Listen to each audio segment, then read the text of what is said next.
Brock Lesnar तो WWE में आ नहीं रहे, इसलिए मैंने सोचा चलो उनसे रिलेटेड चैनल पे एक वीडियो ही आ जाए। अगर आप एक ब्रॉक लेसनर फैन है तो आई नो आप लोग थक गए होंगे उनके रिटर्न के रूमर्स रिलेटेड वीडियोस देखकर, इसलिए कुछ और ही देख लो। आज के इस वीडियो में हम बताएंगे आपको द बीस्ट इनकार्नेट से रिलेटेड कुछ इंटरेस्टिंग फैक्ट जो आप शायद ही जानते हो।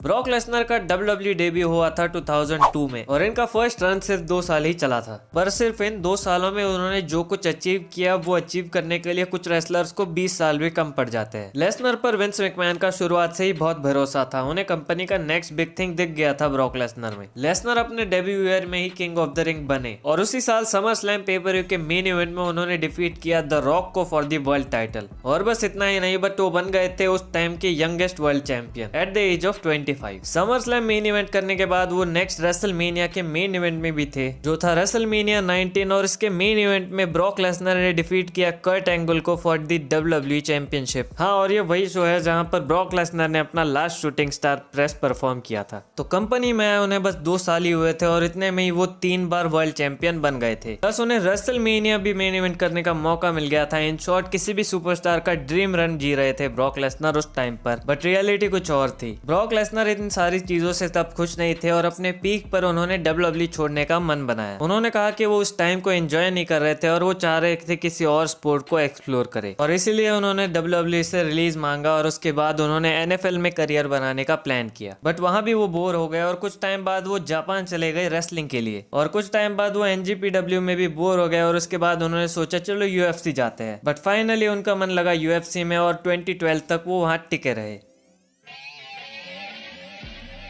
तो भाई पॉल हेमन और ब्रॉक लेसनर की जोड़ी कितने आइकॉनिक है वो तो हम सभी जानते हैं, और ब्रॉक लेसनर जितने बड़े स्टार हैं उन्हें उस लेवल तक पहुंचाने में बहुत बड़ा हाथ पॉल हेमन का भी रहा है। ब्रॉक लेसनर के अर्ली डेज में ही पॉल हेमन को पता चल गया था कि वो आगे जाकर अपने करियर में बहुत कुछ बड़ा करेंगे। जब लेसनर ने 2004 में डब्ल्यूडब्ल्यूई छोड़ा था तो उसके 2 साल बाद पॉल हेमन को भी विंस मैकमैन ने फायर कर दिया था कुछ डिसएग्रीमेंट्स की वजह से। बट जब 2012 में यूएफसी वर्ल्ड चैंपियन बनने के बाद ब्रॉक लेसनर वापस आए डब्ल्यूडब्ल्यूई में, उन्होंने डिमांड किया कि वो वापस लाना चाहते हैं पॉल हेमन को कंपनी में, and as he was the biggest attraction of the company उनकी बात डिनाई नहीं कर सके विंस मैकमैन। इसलिए एक बहुत बड़ा थैंक्स बनता है ब्रॉक लेसनर के लिए, क्योंकि उनकी वजह से ही हमें पॉल हेमन गाइस देखने मिले आगे, जैसे सीएम पंक और रोमन रेंस।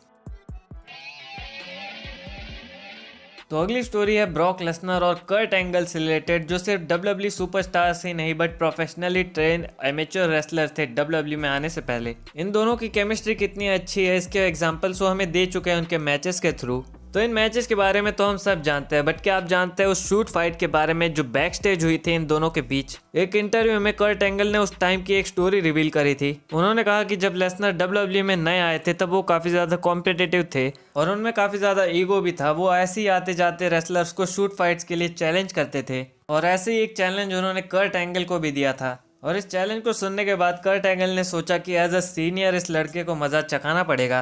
कर्ट एंगल ने ना कि सिर्फ चैलेंज एक्सेप्ट किया बट काफी बुरी तरह से ब्रॉक लेसनर को डिफीट भी किया शूट फाइट में। और एंगल ने कहा कि अगर आपको इस बात का प्रूफ चाहिए तो वहां पे और भी ज्यादा रेसलर्स मौजूद थे, आप उन्हें पूछ सकते हैं।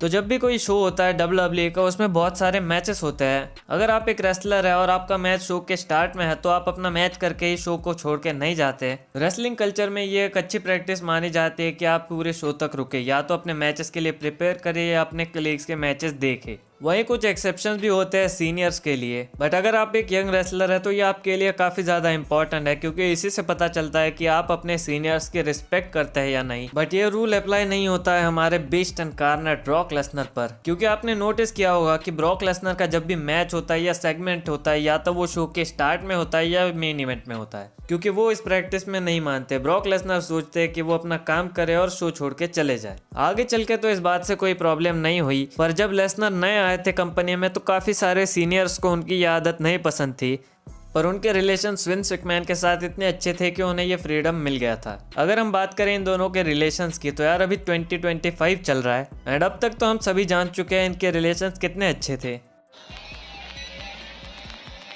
तो रेसलमेनिया 30 पर हमें WWE की सबसे बड़ी स्ट्रीक एंड होते हुए देखने मिली, जो थे अंडरटेकर के 21 कंसेक्यूटिव विन्स रेसलमेनिया पर, और इस स्ट्रीक तोड़ने के रिकॉर्ड को अचीव किया ब्रॉक लेसनर ने। ये काफी कंट्रोवर्शियल डिसीजन था, सिर्फ फैंस के मन में ही नहीं बट बहुत सारे सुपरस्टार भी डिसअपॉइंटेड थे इस डिसीजन को लेकर। इवन अंडरटेकर खुद खुश नहीं थे कि ब्रॉक लेसनर उनकी स्ट्रीक को तोड़ रहे हैं।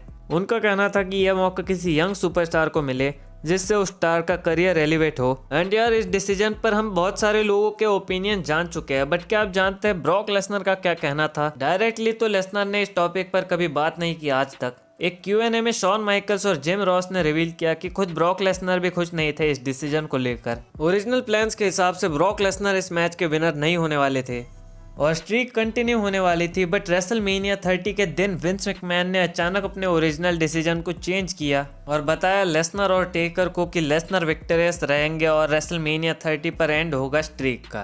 तो यार, यही थी कुछ इंटरेस्टिंग स्टोरीज ब्रॉक लेसनर से रिलेटेड। अगर आपको ये वीडियो देखकर कुछ नया पता चला तो चैनल को सब्सक्राइब कर देना, पर अगर आप ये सारी स्टोरीज पहले से ही जानते थे तब भी सब्सक्राइब कर देना यार, कोई तीर नहीं मारा तुम लोगों ने। Thank you for watching.